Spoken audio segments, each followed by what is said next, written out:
Thank you, Mr. Chairman. Thank you, Administrator Regan. It's nice to see you over here in a different venue. We usually see each other over on EPW.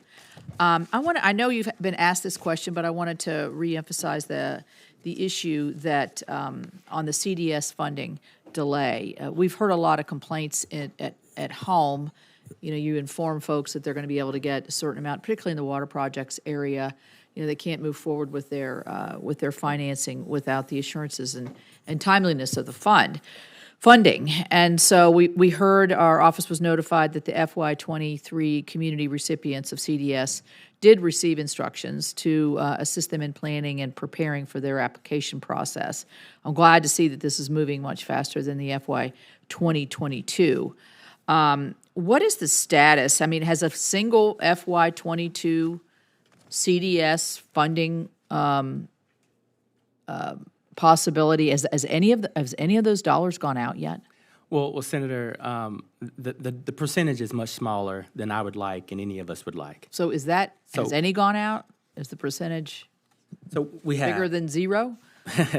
Yes, we have a number that's bigger than zero that has gone out. And what is that number? The number is 25. 25 awards, 117 applications. Only 30 of those applications were complete, and 25 of that 30 have gone out the door. What we saw, number one in the beginning, was that EPA was significantly under-resourced and unprepared for this.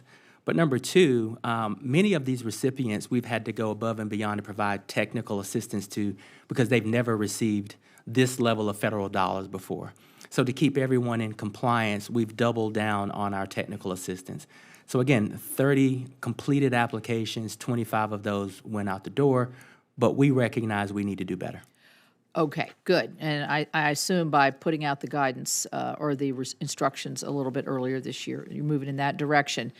You just mentioned under-resourced, but I would point out that the EPA received more than $10 billion in FY23 and more than $40 billion in additional funding through the Inflation Reduction Act. Certainly that's got to have impacts on your ability to move through all of these, what we're just talking about, and other projects like Senator Tester was talking about. Well, you know, we've been hiring up since we got some of those bill dollars, and in some cases we are looking at cross-pollination opportunities for those staff members. But again, we received significant resources under Bill and IRA focused on specific projects, and so we've put people forward to complete those tasks, and where we can leverage staff, we are. Mm-hmm. I want to talk to you about the EPA modeling that shows a direct and very dramatic decline in coal-fired power over the next 17 years based on the Inflation Reduction Act. It's 43% more coal retirements than EPA projected originally without the law. This recent modeling does not account for the EPA's upcoming Clean Power 2.0 rule, which I would like to find out where that is. Or the rules that you have issued in the last few months, whether it's new standards on wastewater from coal plants or mercury emissions. You and I have talked numerous times about this issue and what the impacts of some of this is to our state, my state of West Virginia. So are you going to update your modeling once you put out your new Clean Power Plan and other rules? Will you continue to update this so we can see what the real impacts are going to be? Have you looked at what those would be in terms of the economic impacts and the job impacts in certain areas? Obviously, that's going to impact my state a lot. So where are you on updating in terms of as you're rolling out new and more stringent requirements through your regulations? Well, as we look at our power plant regulation, which should be coming in the coming weeks, it'll have the corresponding modeling and cost-benefit analysis with that rule. I would love to have my team come and sit down with yours to walk through all of the modeling and all of the cost-benefit analysis for those rules that are currently out, and after we finish with interagency review on the power plant rule, do the same thing with that regulation as well. Does the cost-benefit analysis include the number of jobs that would be lost and what the impacts that would be to the community?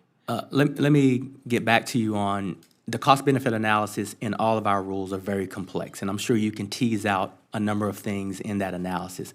So what I'd like to do is have my team spend some time with you on all of the impacts, positive and potential adverse impacts for any of these categories on any of the rules that we put out. Let me ask you about the Class 6 well applications for individual projects, for which that's the state primacy applications for the CCUS technology. I know my colleague here to my left, Senator Hoeven, and I are very, very interested in making sure that we're moving forward on not just the technology, and I know your state regulator has done, because you have primacy, don't you? Right. Yeah, has done a lot. So you have, at the EPA, you have 70 individual permit applications for Class 6 injection wells, but I don't know that any have actually been permitted. Louisiana just got their Class 6 state primacy application. I think West Virginia is very much in the queue here. What measures has the EPA taken to ensure that Class 6 sequestration permits are prioritized and are done in a timely manner? And how do you account for, I know in North Dakota, because we had their state regulator before our committee over on EPW, said that the time that they can move their applications through much quicker and have actually had successful applications, meet success, whereas the ones that are still at EPA are still languishing. How do you account for that, and what is your plan to make sure that those move quicker? Well, so our Class 6 well application program is absolutely a priority. I think the President has indicated that CCS is something that this administration supports. We've learned a lot of lessons from states like North Dakota.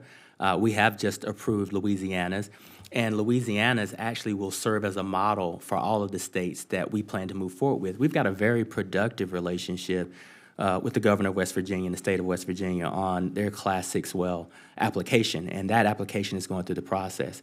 So I think we've got some uniformity across all of our regions to be sure that all of our states are submitting similar applications so that we can put them on an expedited timeline. Well, I would hope that, yes, thank you, Mr. Chair. I know I'm out. I hope they would move quicker. I think that state primacy issue is absolutely critical to move forward to cleaner environment, to capturing and sequestering and utilizing the carbon. Thank you. Thank you.